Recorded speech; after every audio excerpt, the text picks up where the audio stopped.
Edmundo!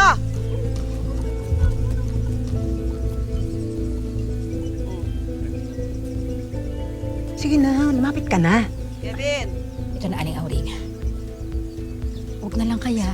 Kasi baka mamaya sabihin ni Aling Chona, pakialamera ko. Joy, kung ano yung nakita mo, dapat malaman niya.